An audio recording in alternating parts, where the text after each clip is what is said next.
प्यारे बच्चों, हम लोग फिजिक्स सब्जेक्ट पढ़ रहे हैं और इसका छठा चैप्टर ऊर्जा के स्रोत सोर्सेस ऑफ एनर्जी पढ़ रहे हैं और इस चैप्टर का आज 9वां और अंतिम क्लास है। पिछले 8 क्लास के वीडियो को देखने के लिए डिस्क्रिप्शन में लिंक शेयर किया गया है, आप वहां से देख सकते हैं। आइए, आज का जो टॉपिक है बहुत ही इंपॉर्टेंट टॉपिक है हर दृष्टिकोण से। आज का टॉपिक है नाभिकीय संलयन क्या है, what do you mean by nuclear fusion. आइए समझें कि क्या है। सबसे पहले हम लोगों ने कल के क्लास में, पिछले क्लास में देखा था नाभिकीय विखंडन। विखंडन का मतलब होता है टूटना। नाभिकीय ऊर्जा का जो इस्तेमाल किया गया था वो विध्वंस करने के लिए, विनाश करने के लिए किया गया था। और श्रृंखला अभिक्रिया भी हम लोगों ने पिछले क्लास में देखा। बाद में श्रृंखला अभिक्रिया को जो अनिश्चित था उसको निश्चित रूप से करने के लिए परमाणु रिएक्टर का इस्तेमाल करके और नाभिकीय विखंडन द्वारा परमाणु बम किस प्रकार बनाया जाता है, किस प्रकार कार्य करता है, उस पर चर्चा हम लोगों ने पिछले क्लास में किया था। आज के क्लास में नाभिकीय विखंडन का मतलब उससे जस्ट उलट हम लोग पढ़ेंगे। नाभिकीय विखंडन, विखंडन का मतलब होता है टूटना, जबकि संलयन का मतलब होता है जुड़ना। कल हम लोगों ने पढ़ा था पिछले क्लास में कि भारी नाभिक से टूटकर 2 या 2 से अधिक हल्के नाभिक में परिवर्तित होता है और इसमें नाभिकीय संलयन में 2 छोटे छोटे नाभिक मिलकर के भारी नाभिक में परिवर्तित होता है और इस क्रिया में ऊर्जा की विशाल मात्रा मुक्त होती है, उत्पन्न होती है। अब आइए देखें कि नाभिकीय संलयन वह अभिक्रिया है जिसमें 2 हल्के नाभिक परस्पर संयुक्त होकर, जुड़कर, संलयित होकर भारी नाभिक बनाते हैं। इस अभिक्रिया के द्वारा भारी मात्रा में ऊर्जा उत्पन्न होती है।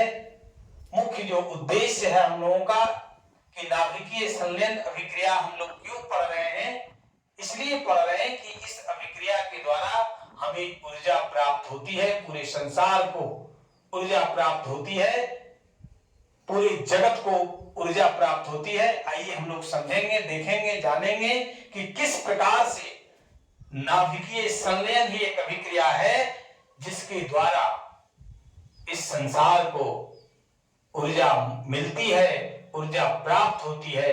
कैसे प्राप्त होती है इसकी जानकारी हम लोग ग्रहण करेंगे।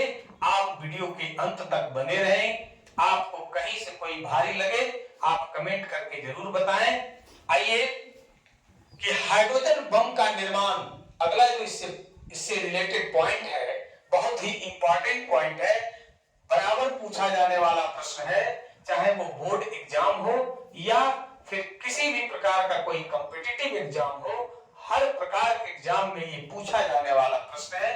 वेरी वेरी इंपॉर्टेंट पॉइंट है कि हाइड्रोजन बम का निर्माण कैसे किया जाता है, किस अभिक्रिया पर आधारित होता है। तो हाइड्रोजन बम का निर्माण, कल हम लोग परमाणु बम के विषय में पढ़े थे, तो वो नाभिकीय विखंडन अभिक्रिया पर आधारित होता है, जबकि हाइड्रोजन बम का निर्माण ताप नाभिकीय संलयन अभिक्रिया पर आधारित होता है या सिर्फ नाभिकीय संलयन अभिक्रिया पर आधारित होता है। ये बहुत ही इंपॉर्टेंट आपका पॉइंट है, ध्यान रखिएगा कि हाइड्रोजन बम का निर्माण ताप नाभिकीय संलयन अभिक्रिया पर आधारित होता है। अब आइए और जो इंपॉर्टेंट है, जो अभी हमने कहा था कि नाभिकीय संलयन अभिक्रिया को हम लोग क्यों पढ़ रहे हैं और हमने ही कहा था कि नाभिकीय संलयन अभिक्रिया के द्वारा ही पूरे संसार को ऊर्जा मिलती है, ऊर्जा प्राप्त होती है। उस पर बात करते हैं। सूर्य और तारों में ऊर्जा नाभिकीय संलयन अभिक्रिया के द्वारा ही विद्यमान है। ये बहुत ही अच्छा प्रश्न है। हम लोगों के मन में भी ये प्रश्न बार बार उठता है कि आखिर सूर्य में कौन सा ईंधन है, सूर्य में क्या विशेषता है कि वो हजारों करोड़ों वर्षों से ऊर्जा और प्रकाश हमें दे रहा है और आगे भी देता रहेगा। तो उसका जवाब है कि नाभिकीय संलयन अभिक्रिया के द्वारा ही उसमें ऊर्जा मुक्त होती है, ऊर्जा मुक्त करने की क्षमता होती है। उसमें क्या होता है कि हाइड्रोजन के छोटे छोटे नाभिक जुड़ करके संलयित होकर के हीलियम के नाभिक में परिवर्तित होता है और इस अभिक्रिया के फलस्वरूप भारी मात्रा में, विशाल मात्रा में ऊर्जा मुक्त होती है और उसी ऊर्जा से संसार में सारे जीव, सारा पदार्थ ऊर्जान्वित होता है और उसी ऊर्जा के सहारे हम भी आपके सामने खड़े होकर के लेक्चर दे रहे हैं, बात कर रहे हैं। जो भी आप काम कर रहे हैं वो ऊर्जा के द्वारा ही कर रहे हैं। सारे जीवों में जो ऊर्जा का हस्तांतरण होता है, एक जीव से दूसरे जीव में जो ऊर्जा का स्थानांतरण होता है, ऊर्जा का जड़ जो है सूर्य ही है, तारे ही है, जहां से ऊर्जा हमें प्राप्त होती है। इस पर हम लोग और विशेष बात करेंगे जब हम लोग जीव विज्ञान का क्लास करेंगे। जीव विज्ञान जब पढ़ेंगे पहला चैप्टर, तो उसमें चर्चा करेंगे कि किस प्रकार से सूर्य के द्वारा ऊर्जा सारे जीवों में जाता है। उस पर भी बात हम लोग करेंगे आगे के क्लास में।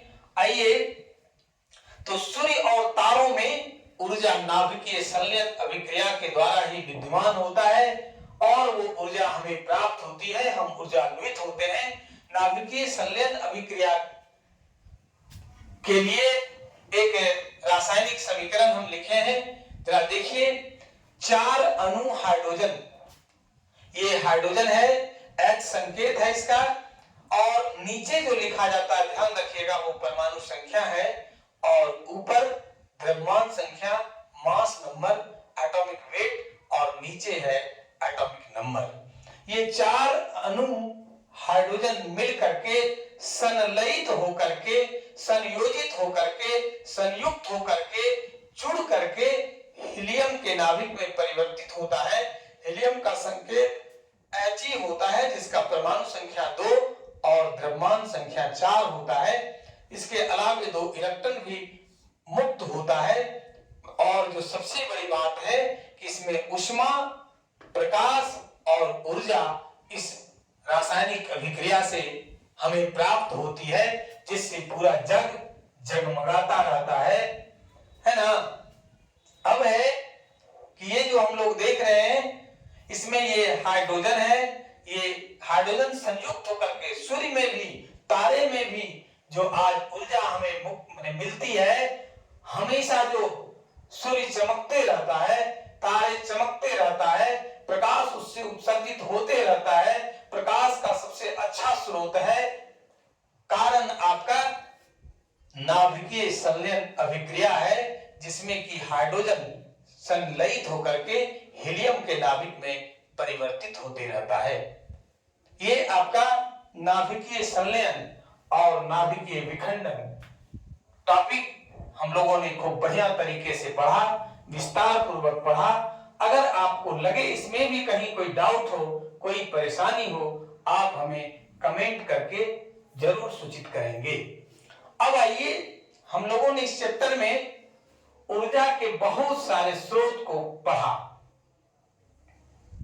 अब है कि हम कौन सा ऊर्जा स्रोत का चयन करेंगे और चयन करने के लिए कौन कौन सा फैक्टर पर ध्यान रखेंगे, उसका कौन कौन सा कारक है, जरा सा उसके विषय में हम लोग जानकारी लें कि ऊर्जा स्रोत के चयन के कारकों को लिखें। प्रकृति में बहुत सारा ऊर्जा स्रोत है जिसको कि हम लोगों ने पढ़ा। अब है कि कौन सा ऊर्जा स्रोत का चयन हम करेंगे, और चयन करेंगे तो किस आधार पर करेंगे, किसको हम ज्यादा चयन करना पसंद करेंगे, किसको प्रायोरिटी देंगे, तो उसका कारक जो है वो निम्नलिखित है। सबसे पहले हम लोग देखेंगे कि स्रोत, जो भी सोर्स है, सोर्स ऑफ एनर्जी है, उससे ऊर्जा निष्कर्षण की सुगमता है कि नहीं, हमें उससे ऊर्जा आसानी से प्राप्त होता है या नहीं प्राप्त होता है, ये हमको देखना पड़ेगा। अगर ऊर्जा स्रोत से ऊर्जा निष्कर्षण, ऊर्जा जो निकालते हैं वो सुगमता से, आसानी से अगर प्राप्त हो जाता है तो हम उस स्रोत का चयन करेंगे। दूसरा जो फैक्टर है, दूसरा जो कारक है, दूसरा जो कारण है वो है कि स्रोत से ऊर्जा निष्कर्षण की मितव्ययिता। मितव्ययिता का मतलब क्या होता है? स्रोत से ऊर्जा निष्कर्षण की मितव्ययिता, यानी वैसे स्रोत का हम चयन करेंगे जिससे ऊर्जा प्राप्त करने में, यानी कम खर्च के द्वारा ही हमें ऊर्जा प्राप्त हो जाए। यहाँ मितव्ययिता का मतलब होता है कम खर्च। अगला तीसरा पॉइंट है कि उपलब्ध प्रौद्योगिकी की क्षमता। वैसा हमारे पास प्रौद्योगिकी होना चाहिए, इंजीनियरिंग होना चाहिए, टेक्नोलॉजी होना चाहिए, जिससे कि हम ऊर्जा में उसको कन्वर्ट करके आसानी से इस्तेमाल कर सकें। चौथा है पर्यावरण क्षति। ये भी बहुत इंपॉर्टेंट फैक्टर है। हमें ये भी ध्यान रखना होगा कि हम जिस ऊर्जा स्रोत का इस्तेमाल कर रहे हैं उससे कहीं हमारा पर्यावरण प्रदूषित तो नहीं हो रहा है, जिससे हमारे और हमारे आने वाले पीढ़ी पर कहीं प्रतिकूल प्रभाव तो नहीं पड़ेगा। इस चीज का भी ख्याल रखना होगा, और ये सब कारक के आधार पर ही हमें सोर्सेस ऑफ एनर्जी का, ऊर्जा स्रोत का चयन करना होगा। अब आइए हम लोग देखते हैं कि ऊर्जा के नवीकरणीय स्रोत क्या है। What you mean by renewable sources of energy? नाम से ही पता चल रहा है कि जिसका नवीनीकरण हो, जिसे हम फिर से प्राप्त कर सकते हैं, उसको ऊर्जा के नवीकरणीय स्रोत कहेंगे। यानी वे स्रोत जो हमारे द्वारा उत्पन्न किए जा सकते हैं, जिसे हम फिर से, जिसका निर्माण कर सकते हैं, या जो प्राकृतिक प्रक्रियाओं द्वारा लगातार अपने से उत्पन्न किए जा रहे हैं, स्वतः प्रकृति ने हमें उपलब्ध करा रहा है, या जिसकी आपूर्ति असीमित है, समाप्त नहीं हो सकता है, जो समापनीय नहीं है, ऊर्जा के नवीकरणीय स्रोत कहलाते हैं। जैसे सूर्य कभी समाप्त होने का चीज नहीं है। अभी हम लोगों ने देखा कि नाभिकीय संलयन अभिक्रिया के द्वारा सदैव सूर्य जो है वो ऊर्जा का निष्कर्षण कर रहा है और आगे भी करते रहेगा। बहता पानी, पवन, हवा आदि।